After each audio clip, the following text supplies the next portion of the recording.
Assalamualaikum warahmatullahi wabarakatuh. Perkenalkan, nama saya Dio Alamsyah. Saya dari jurusan Teknik Informatika dengan nomor pokok mahasiswa 21132210006. Di sini saya akan mempresentasikan tentang pengertian revolusi industri 4.0, dampak dan contoh penerapannya.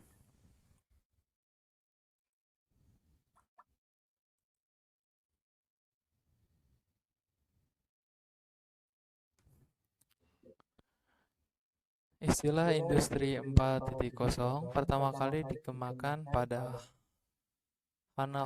Hannover Fair pada Hannover Fair 4 sampai 8 April 2011.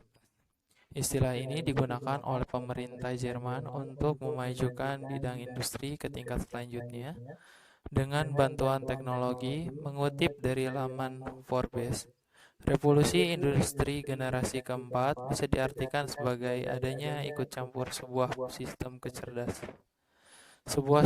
cerdas dan otomasi dalam industri. Hal ini digerakkan oleh data melalui teknologi machine learning dan AI. Sebenarnya campur tangan komputer sudah ikut dalam industri 3.0. Kala itu komputer dinilai sebagai disruptif atau bisa diartikan sesuatu yang mampu menciptakan peluang pasar baru setelah dapat diterima. Saat ini machine learning dan AI dapat ada di tahap tersebut. Pengertian revolusi industri 4.0.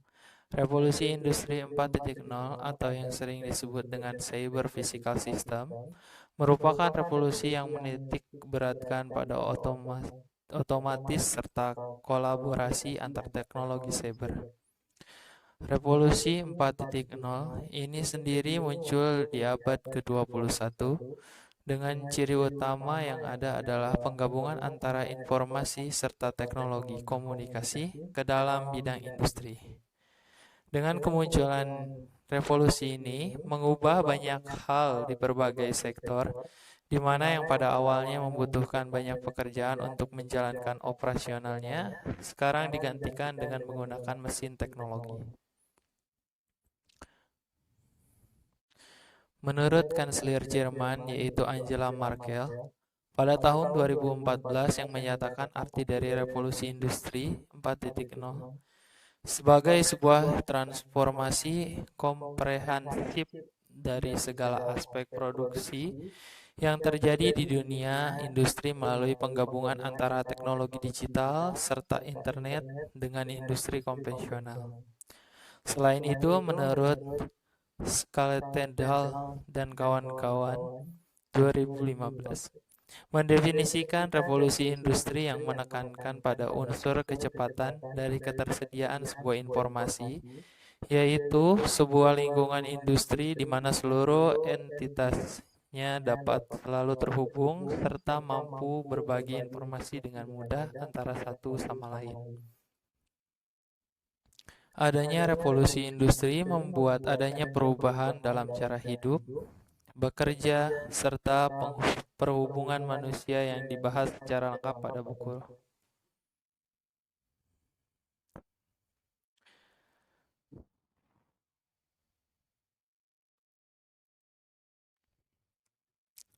Jenis teknologi di dalam revolusi industri 4.0. Di tengah terjadinya revolusi industri 4.0, terdapat 9 teknologi yang menjadi pilar utama dalam pengembangan setiap industri yang ada menjadi setiap digital sebagai berikut. 1. Internet of Things atau IoT. Teknologi yang pertama dalam pengembangan yang terjadi di revolusi industri 4.0 adalah Internet of Things atau IoT yang merupakan sebuah konsep di mana sebuah objek yang merupakan kemampuan untuk dapat mentransfer data yang ada melalui jaringan tanpa diperlukannya interaksi antar manusia. IoT merupakan sebuah sistem yang menggunakan berbagai perangkat komputasi, mekanis, serta mesin digital yang menjadi satu kesatuan yang terhubung. Salah satu contohnya, produk dari teknologi IoT ini adalah Google Smart Home yang dapat mematikan lampu ketika sudah pagi hari atau jadwal yang disetting dan melalui perintah tertentu. 2. Big Data. Big Data merupakan istilah yang digunakan untuk menggambarkan volume data dalam jumlah yang besar, baik data yang terstruktur maupun tidak terstruktur. Big Data sendiri telah digunakan pada banyak bisnis dan dapat membantu sebuah perusahaan menentukan arah bisnisnya. Berikut beberapa penyedia layanan yang termasuk ke dalam penggunaan teknologi Big Data di Indonesia sebagai berikut. Sonar Platform, PackQuest Platform, Warung Data, dan DataBot. Yang ketiga, ada Augmented Reality atau IR. Augmented Reality atau yang dikenal dengan IR adalah merupakan sebuah teknologi di mana menggabungkan antara benda dunia maya, 2 dimensi, dengan benda 3 dimensi yang ada ke dalam sebuah lingkungan nyata tersebut. Kemudian memproyeksikan benda maya yang ada tersebut ke dalam waktu nyata. Beberapa aplikasi yang menggunakan teknologi AR atau augmented reality ini adalah aplikasi chatbot serta pengenal wajah atau yang lebih dikenal dengan face recognition.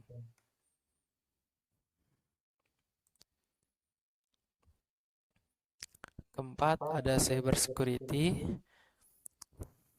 Cybersecurity yang merupakan sebuah bentuk upaya untuk melindungi segala informasi yang dimiliki dari adanya cyber attack.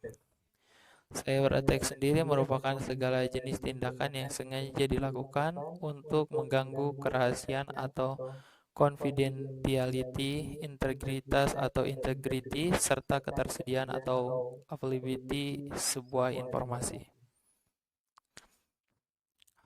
Kelima, Artificial Intelligence atau AI. AI sendiri merupakan sebuah bentuk teknologi komputer maupun sebuah mesin yang memiliki kecerdasan layaknya seorang manusia.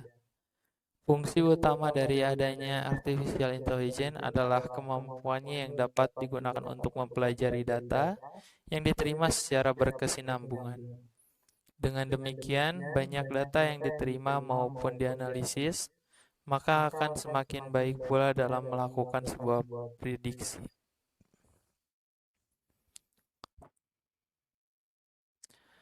Keenam, ada additive manufacture. Additive manufacture yang merupakan sebuah terobosan baru yang ada di bidang industri manufaktur dan sering dikenal menggunakan printer 3 dimensi. 7. Simulation. Simulation yang merupakan bentuk perwakilan dari operasi waktu ke waktu.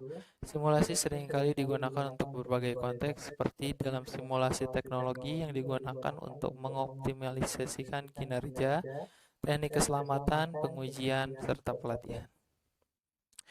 Kedelapan, ada sistem integration.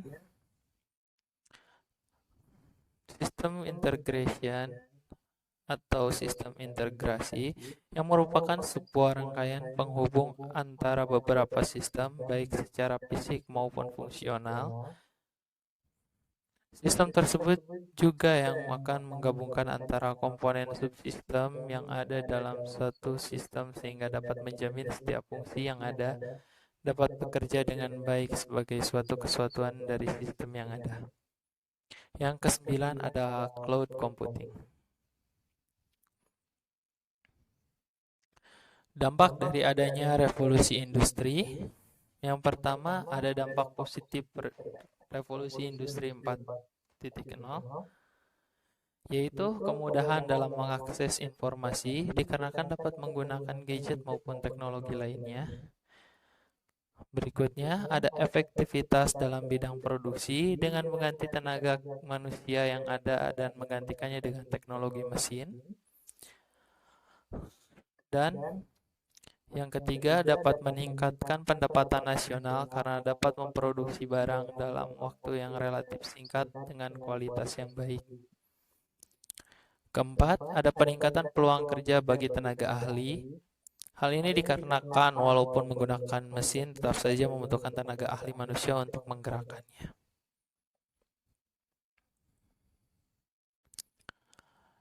Yang kedua, dampak negatif dari revolusi industri 4.0. Itu yang pertama, lebih rentan terhadap serangan cyber. Hal ini pada proses produksi menggunakan mesin teknologi, oleh sebab itu sangat penting untuk memiliki sistem keamanan yang baik. Butuh biaya besar dalam investasi alat serta pekerja.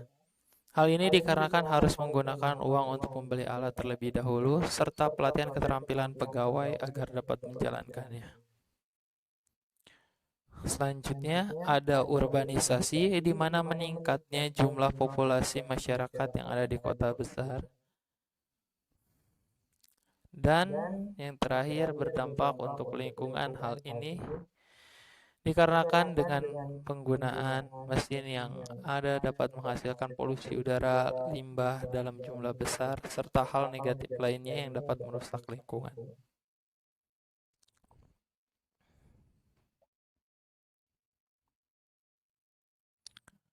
Contoh penerapan industri 4.0. Contoh dari penerapan industri 4.0 di Indonesia sendiri dapat kita lihat dari industri makanan serta minuman, tekstil, otomotif, elektronik, serta kimia. Salah satu contohnya adalah adanya kebijakan e-Smart IKM yang diberikan kepada pelaku usaha agar dapat mempromosikan produk yang ditawarkannya melalui platform digital agar proses pemasarannya bisa lebih masif. Selain itu, terdapat 3 contoh industri yang lahir karena adanya perkembangan teknologi digital sebagai berikut. Yang pertama, ada e-commerce. E-commerce yang merupakan transformasi dari industri retail yang tersentuh pengaruh teknologi yang kemudian berubah menjadi hal tersebut. Pada awalnya e-commerce merupakan sebuah platform yang digunakan untuk transaksi jual beli antar pengguna yang sama sekali tidak ada sangkut pautnya dengan pengusaha besar.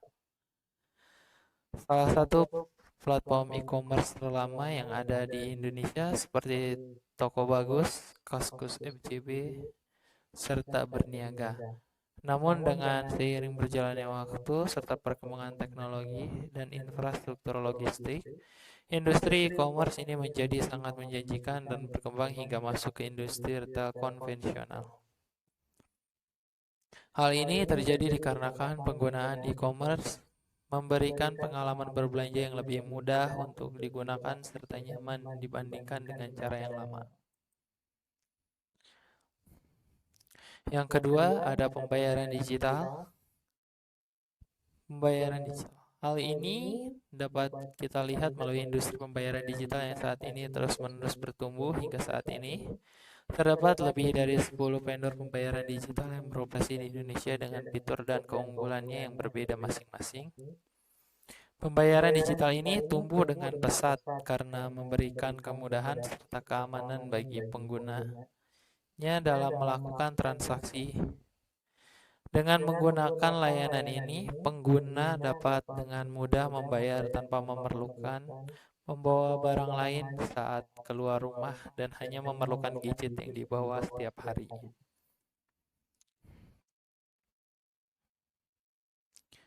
Yang ketiga, ada kursus online. Sebelumnya maaf, di sini saya ada salah penulisan penomorannya. Di sini untuk yang ketiga ada kursus online. Hal ini juga didukung dengan adanya pandemi saat ini yang sudah terjadi sejak awal 2020. Oleh sebab itu, industri di bidang ini semakin tumbuh dengan pesat karena masyarakat yang tidak memiliki pilihan lain untuk menuntut ilmu dan menerima informasi di tengah keadaan ini. Namun perkembangan kursus online yang pesat ini juga bisa dikarenakan memberikan pengalaman belajar yang berbeda jika kita bandingkan dengan pendidikan pada umumnya. Hal ini dikarenakan kursus online dapat dilakukan kapan dan dimanapun. Segitu penjelasan dari saya mengenai pengertian revolusi industri 4.0. Saya sebelumnya ucapkan mohon maaf bila ada salah kata dan salah dalam penyebutan. Dan saya ucapkan terima kasih banyak. Assalamualaikum warahmatullahi wabarakatuh.